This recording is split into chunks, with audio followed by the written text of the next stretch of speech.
Experiencing USB port failures on your Lenovo Thunderbolt 3 Gen 2 docking station? You're not alone. Common symptoms include devices not being detected, power delivery failures, or intermittent connectivity. The primary causes often involve outdated firmware, driver conflicts, or hardware degradation. Start by updating your dock's firmware and drivers via Lenovo Vantage.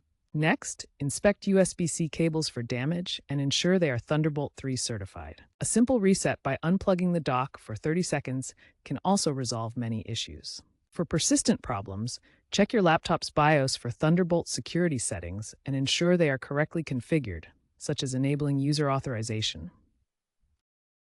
If basic troubleshooting doesn't work, delve deeper. Ensure proper power delivery negotiation. The dock needs to supply the wattage your laptop demands. Insufficient power can disable USB ports. If you suspect a driver conflict, uninstall and reinstall the Thunderbolt software stack. For potential hardware issues like port oxidation, especially in humid environments, consider professional servicing or explore Lenovo's certified refurbished docks. Looking ahead, Thunderbolt 4 and 5 are becoming prevalent, offering improved reliability and higher speeds, which are reducing USB failure rates. The future involves AI-assisted diagnostics and modular dock designs for easier repairs. Consider upgrading to a newer dock for optimal performance and fewer USB issues.